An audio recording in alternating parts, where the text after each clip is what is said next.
지금 우리 한국은 한참 농사철인데 비가 안 와서 아주 농부들의 마음이 타들어가는 그러한 시간을 보내고 있습니다. 농촌 들녘에 가면 모든 논에는 파란 벼들이 이렇게 자라고 있습니다. 그 벼들이 가을이 되면 농부들이 다 베어내게 됩니다.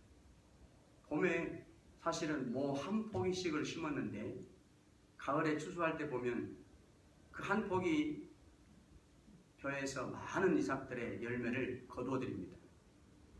오늘 본문 말씀은 이 한 포기 밀, 또 한 포기 벼의 모와 같이 예수님께서 혼자서 십자가에 죽으시고 그 죽으심으로 말미암아 많은 생명이 살게 된다. 그러한 말씀을 이 모내기의 원리, 또 밀을 종자로 땅에 뿌렸을 때의 원리로 설명하셔야 됩니다. 다 같이 오늘 본문 말씀 24절을 읽어보겠습니다. 24절 말씀입니다. 내가 진실로 진실로 너희에게 이르노니 한 알의 밀이 땅에 떨어져서 죽지 아니하면 한 알 그대로 있고 죽으면 많은 열매를 맺느니라. 오늘 이 본문의 말씀을 한 배경이 있습니다. 6월절에 헬라인 몇 사람이 예수님을 찾아왔어요. 무언가 할 말이 있어서 왔는데 그 목적은 성경에 안 나와 있습니다. 그래서 구절로 전해지는 그런 학문상에 보면 이 사람들은 에데스다 왕국의 사신이었고 당시에 에데스다 왕의 아들이 아주 심한 피부병에 걸렸는데 이 왕이 나라 안에서 용하다고 하는 의사를 다 찾았지만 고칠 수가 없었는데 마침 유대에 사는 예수란 사람에 대한 소식을 들었다고 해요. 그 예수를 만나면 예수는 자신의 아들 그 피부병을 깨끗하게 고칠 수 있다고 하는 사실을 알고 소문으로 듣고서 이 사신들을 보냈다고 합니다. 그런데 오늘 본문에 보면 이 사신들 헬라 사람들이 와가지고 처음에 말한 사람이 누구냐면 빌립. 이 빌립은 이 사람들하고 고향에 가까운 사람이었고 언어가 통했기 때문에 빌립에게 먼저 자신들이 요건을 말하게 돼요. 그리고 빌립이 다시 안드레와 함께 그 사신들에게 들었던 말을 예수님에게 여줍니다. 그래서 이렇게 전했다고 말들해요. 예수님이 여기 계시지 말고 우리가 사는 에데스다로 가서 왕의 아들을 좀 고쳐주시면 우리가 일평생 왕의 고문으로 모든 부귀영화를 보장하겠습니다. 생각해 보십시오. 그렇지 않아도 예수님은 지금 여기서 유대인들한테 잡혀 죽으려고 그런 어려움 속에 있지 않습니까? 이렇게 함께 떠나는 것이 좋겠습니다. 이렇게 얘기를 했다고 해요. 그 말에 예수님이 오늘 본문에 대답이 나옵니다. 인자가 영광을 얻을 때가 왔도다. 예수님은 그들의 그러한 제의에 단언 지하에 거절하시면서 세상 영광을 멀리하고 대신에 십자가를 선택하시고 십자가의 죽으심으로 영광의 아침을 바라보겠다고 말씀하신 거예요. 오늘 본문에 나와 있는 한 알의 밀은 잘 아시는 것처럼 목숨이라고 하는 헬라 원어상의 의미입니다. 그런데 이런 일반적인 의미 외에도 이 생명이라고 하는 언어에는 자아, 또 자기의 의지, 또 자기의 뜻이라는 것을 같이 담고 있어요. 그래서 오늘 본문 25절에 보면 예수님을 섬기려면 자기의 생명을 미워하러 가셔요. 자기의 뜻, 의지, 자기의 자아를 부인하라고 하는 것입니다. 하나님의 미래에 많은 열매를 맺기 위해서는 두 가지 꼭 필요한 전제 조건이 있어요. 그 밀이 땅에 떨어져야 되고 그 다음에는 그 밀이 썩어서 죽어야 되는 거예요. 아무리 좋은 밀이라도 집안의 창고에 평생토록 놔둬도 그 밀을 통해서 다른 많은 생명의 밀들이 살아날 수가 없지요. 반드시 농부의 손에 거쳐서 꺼내져 가지고 땅에 뿌려져야만 하는 겁니다. 영적으로 내 안에서 이렇게 떠나야 하고 또 죽어져야 하는 것들을 주님이 교훈하셔요. 여러분과 저 속에 있는 오랫동안 만들어진 육체의 소욕, 오늘 원어상 의미와 같이 내 자아의 됨됨이, 이러한 것들이 내 몸의 창고에서 떨어져 나가야 되는데 오랫동안 만들어져 있기 때문에 좀처럼 떨어지려고 하질 않아요. 무척 끈질깁니다. 그 자아는 사울왕처럼 처음에는 겸손으로 출발하지만 때가 되면 우리가 신앙의 경력이 올라가면 살며시 고개를 내미는 것이 보이죠. 교만이에요. 바리새인들처럼 대제사장 같은 사람들처럼 신앙의 깊은 세계를 알지 못하고 또 깊은 진리의 체험도 하지 못하는 가운데 경험도 없는데 위선과 자격지심으로 질투와 시기하는 마음이에요. 요한 3서에 보면 디오드베라는 사람이 나옵니다. 이 사람을 향해서 뭐라 하시냐면 그는 자기도 자기를 교회에서 우두머리 대표로 세워주지 않는 것 때문에 다른 사람을, 사도들을 대접도 안 하고 더 나아가서 대접하려고 하는 성도들까지 못하게 한다고 해요. 이 사람 속에는 언제나 야망이 자리 잡고 있었던 것입니다. 바울이 사울이었을 때 하나님의 영광은 보지 않고 오직 자기 열심만 남았던 그런 자아입니다.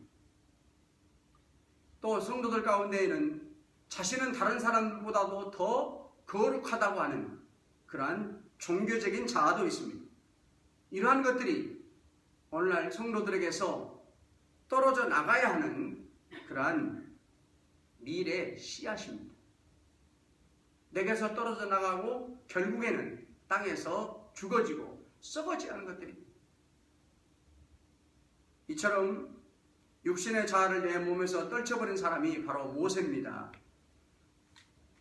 모세를 통해서 하나님은 걸을 수 있는 60만 명이 넘는 이스라엘 백성들을 애굽에서 자유를 주셨고 광야의 40년 동안에도 함께하게 하셨어요. 그런데 언제 모세를 사용하셨는가? 모세 안에 있던 육체의 것들을 다 떨어뜨리고 죽인 후에 하나님은 모세를 이렇게 귀하게 사용하셨던 거예요. 바로왕의 공주로서 누릴 수 있는 세상의 태평성대를 모세는 다 버리고 떠나가죠. 이렇게 애굽 나라의 높은 지혜에서 맛볼 수 있는 모든 세상의 제약의 쾌락을, 그런 소욕을 다 자기에게서 떨어뜨리고 죽이게 되는 모세. 하나님이 모세에게 광야의 백성들을 인도할 때에 모세는 2번이나 사양을 하죠. 나는 말을 잘 못합니다. 그렇지만 결국 하나님의 명령을 따라 모세가 지팡이를 손에 들고 애굽으로 가게 됩니다. 그 지팡이는 모세가 양을 치던 목동의 지팡이였어요. 그런데 사양 후에 자기의 불순종의 의지를 땅에 떨어뜨리고 말을 할수록 잘하지 못하지만 그 불순종하는 그런 자기의 소욕을 땅에 썩히고 죽인 후에 들고 갔던 지팡이는 이제 더 이상 목동으로서 양이나 치던 지팡이가 아니었고 하나님의 능력의 지팡이로 변화하게 돼요. 또 금송아지를 만들었던 백성들을 하나님께서 징계하실 때 사실은 모세하고는 아무 상관이 없었죠. 그런데도 불구하고 내 이름을 생명책에서 지워도 좋습니다. 그렇게 기도해서 허락을 받고 백성들을 살려내게 됩니다. 자신의 귀한 생명의 목숨을 한 알의 밀처럼 땅에 떨어뜨렸던 모세였습니다. 이런 모세의 자기의 모든 자아, 육체의 소욕, 자기의 생명도 아까워하지 않는 그러한 믿음은 백성들을 향한 사실은 헌신이었죠. 자신의 목숨보다도 더 사랑하는 증거였던 거예요. 여러분, 예수님은 왜 하나밖에 없는 목숨을 버리셨을까? 우리 여러분과 저의 생명을 대신 살리려고 죽으셨죠. 그런데 예수님은 그 고통의 십자가, 모든 인생들이 당하고 죽고 싶지 않는 그 고통의 십자가를 더 쉽게 용서해 주실 수 있는 방법이 없어서 가장 극악의 형벌의 십자가의 죽음을 죽으셨는가? 아닙니다. 예수님은 얼마든지 말 한마디로 너희들의 죄를 다 사했노라 말 한 말씀만 선포해도 굳이 고통의 십자가를 안 죽으셔도 여러분과 저의 죄 아니라 인생의 모든 죄도 다 도말하고 남으시는 능력이 있어요. 그런데 왜 고통의 십자가를 지고 죽으셨을까요? 귀한 의도가 있었죠. 여러분과 저도 예수님처럼 하나님의 미일이 되어서 땅에 떨어져 죽어가는 시간들이 필요한 것을 알려주시고자 합니다. 유세비우스 교회사를 보면 12제자는 다 순교의 제물로 죽었습니다. 순교의 제물이야말로 최고의 영광입니다. 육신의 생명과 영혼의 생명을 맞바꿨기 때문입니다. 여러분 아마 어렸을 때 그때는 우리가 다 농사를 많이 지었잖아요.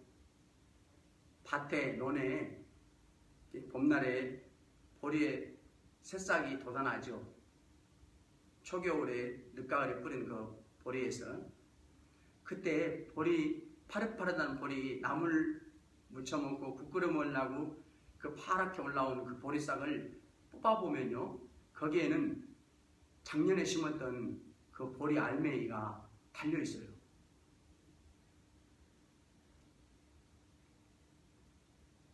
그 알맹이에서 파란 싹이 올라왔던 것입니다.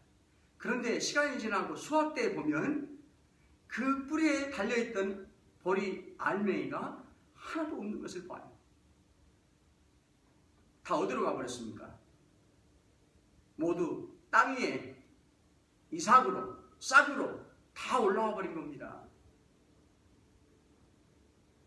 하나의 밀이 땅에 떨어져 썩으면 거기에서 싹이 납니다. 그 싹이 수백 개의 열매를 맺게 할 뿐만이 아니라 또 그 싹을 통해서 얻는 열매로 많은 생명들이 살게 됩니다. 여러분과 저는 오늘 이 한 알에 썩어지는 밀, 이 원리를 너무나도 잘 알고 있습니다. 그런데 왜 실천이 되지 못할까가 중요합니다. 큰 어려움은 어디에 있냐면 나도 정말 밀처럼 내 육체의 생명이, 내 존재가 완전히 사라지는 죽음을 맞이해야 남을 살린다고 생각해서입니다. 그런데 여러분, 죽은 사람은 남을 살릴 수가 없습니다. 예수님이 여러분과 저를 살린 것은 죽어서 살리신 것이 아니고 죽었다가 살았음으로 살리신 거예요. 죽음으로 만일 모든 것이 끝나셨다면 우리도 다시 사는 것은 없습니다. 그래서 예수 믿는 사람은 내가 죽어서 나도 살지만 남도 살리는 것입니다. 육체의 생명을 희생함으로 자기의 영혼이 살게 되고 다른 사람의 영혼에도 많은 생명의 열매를 맺게 하는 것입니다. 자유중국에 옛날에 오봉이라는 선생이 있었는데 이분의 실제 감동적인 일화가 있습니다. 이분이 살 때 당시에는 고산지대 높은 산에 이상한 풍습이 있었어요. 다른 부족들의 목을 베어가지고 제사를 드리는 악습이었어요. 많은 선교사들이 와가지고 이 악습을 좀 없애려고 노력을 다했지만 실패했습니다. 이 오봉 선생은 당시에도 지역사회로부터 많은 존경을 귀하게 받는 분이었는데 이분도 역시 그러한 악습을 없애려고 많이 찾아다니면서 부족들에게 권면했지만 듣지 않았어요. 그래서 하나님의 사람 이 오봉 선생은 하나님 앞에 기도를 합니다. 하나님, 이런 악습을 이 땅에서 철폐되게 해 주옵소서. 간절하게 기도할 때 성령이 이렇게 감동을 해요. 너가 제물이 되어주라. 이 감동을, 하나님의 음성을 듣고 오봉 선생은 제사하는 부족들을 불렀습니다. 이렇게 말합니다. 내일 아침에 한 사람이 붉은 모자를 쓰고 맨발로 이 길을 지나가는데 그를 죽여서 제사를 드리라. 다음날 오봉 선생이 붉은 모자를 쓰고 맨발로 그 산길을 지나갈 때 어제 말을 들었던 부족들이 산에 숨어 있다가 오봉 선생을 칼로 칩니다. 이제 목을 베어서 제물로 드리려고 모자를 벗겨보니까 깜짝 놀라게 됐죠. 자기들이 귀하게 존경하는 오봉 선생이 거기에 있었기 때문이에요. 그래서 그들은 이렇게 결심을 합니다. 이 악습을 더 이상 반복해서는 안 되겠다. 다른 부족을 죽이는 것이 아니라 결국은 나를 죽이는 것이구나 하면서 통곡을 합니다. 이 오봉 선생은 자기를 희생함으로 하늘의 미랄이 되어서 죽음으로 많은 사람을 살려내게 됩니다. 그로 인해서 정말 없애야 할 그 악습 철폐하게 됩니다. 이 부족들은 이 오봉 선생을 기념하기 위해서 순교 정신을 기리기 위해서 기념관을 세우게 됩니다. 오늘 또 한 가지 예수님은 하늘의 밀은 반드시 땅에 떨어져야 하고 썩어 죽어야 생명의 열매를 많이 맺히게 된다고 말씀하셨어요. 근데 하필이면 왜 하늘이라고 했을까 여러분? 밀은 많이 거두려면 많은 모종의 밀알을 뿌리면 많이 거두는데 왜 하늘이라고 했을까요? 누군가 한 사람이 먼저 땅에 떨어져 죽는 밀알이 되어야 된다는 거예요.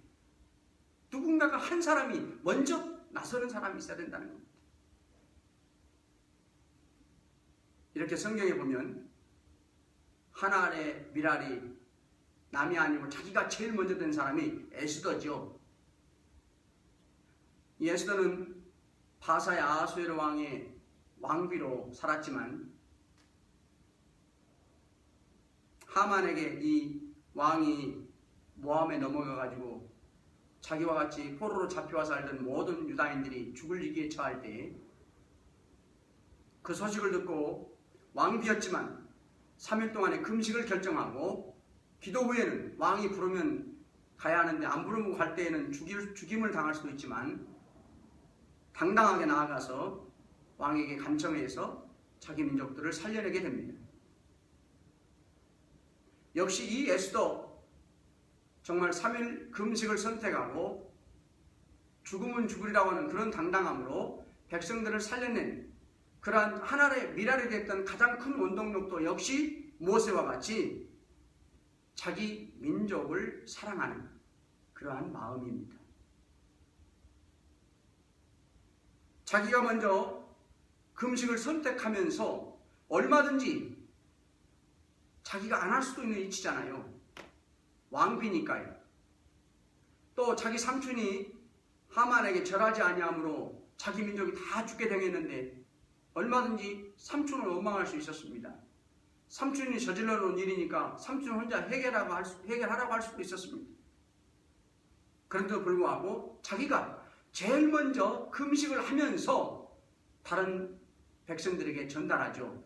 내가 먼저 금식을 할 터이니 여러분들도 동참해 주십시오.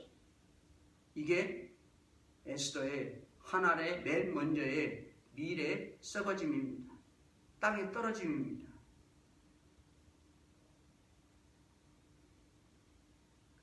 오늘 이 자리에 우리들에게도 내 한 몸이 땅에 떨어져 썩어질 수 있게끔 만들 수 있는 것은 가장 큰 이유는 예수님께서 먼저 그 길을 가셨기 때문입니다. 예수님께서 여러분과 저를 더 자신의 생명보다도 사랑하시는 그런 미리 되셨기 때문입니다. 우리 산성교회는 예수님의 십자가의 피값으로 샀다는 사실을 알고 믿기에 여러분과 제가 우리 교회를 사랑하는 줄로 압니다. 성도들 나보다 더 사랑하는 것은 예수님의 십자가의 사랑에 대한 받은 자로서의 보답의 증거입니다. 이 사랑이 여러분과 저에게 모두에게 있기를 간절히 바랍니다. 살아계신 하나님은 여러분과 저 한 사람 한 사람들이 얼마든지 에스더같이 다른 사람 말고 내가 먼저 하나님의 미랄이 될 수 있기 때문에 오늘 이 말씀을 들려주시고 있어요.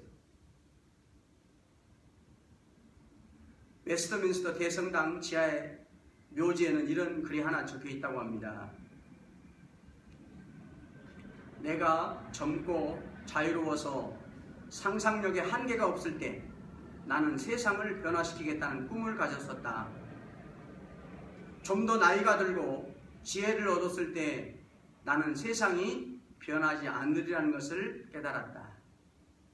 그래서 내 시야를 좀 좁혀서 이제는 내가 살고 있는 나라를 변화시키겠다고 결심했다. 그러나 그것 역시 불가능한 일이었다. 이제 나이가 들어 황혼의 나이가 되었을 때 나는 마지막 시도로 나와 가장 가까운 내 가족을 변화시켜야 되겠다고 마음을 정했다. 그러나 아무것도 달라지지 않았다. 이제 죽음을 맞이하기 위해서 자리에 누운 이 시간 문득 깨닫는다. 만약 내가 내 자신을 먼저 변화시켰더라면 그것을 보고 내 가족이 변화되었을 것입니다. 또한 그것에 용기를 내어 내 나라를 더 좋은 곳으로 바꿀 수 있었던 것입니다. 그리고 누가 아는가 세상까지도 변화되었을란지. 마지막 이렇게 정리합니다. 모든 것은 나로부터 시작되는구나. 그리고 모든 것은 내 안의 문제였구나. 이 웨스트민스터 지하 성당에 묻힌 사람은 죽어갈 때에야 문제의 출발이 다른 사람이 아닌 자신에게 맨 먼저 있었다는 사실을 발견했어요. 자신이 먼저 변하지 못했다는 사실을 발견했지만 여러분과 저는 이 시간 이 고백이 있기를 간절히 바랍니다. 하나님의 미리 땅에 떨어져 죽어 자신도 살고 많은 남도 살려내는 성도는 주님이 섬기는 자로 알아주시고요. 주를 따르는 자로 인정해 주십니다. 여러분과 저는 내 육체의 자아와 소욕을 더 이상 붙들고 있지 말고 내게서 떨어뜨리십시오. 떨어뜨렸다면 끝까지 썩어지고 죽어지셔야 합니다. 나 먼저 홀로 썩어지고 죽어지면 내 옆에 사람은 물론이지만은 많은 사람들이 아름다운 생명을 얻게 될 것입니다. 지금도 다른 사람 말고 나 먼저 하나의 밀이 될 수 없겠는가? 란 이런 주님의 음성이 나를 향한 주님의 음성으로 들어질 수 있기를 간절히 축원합니다.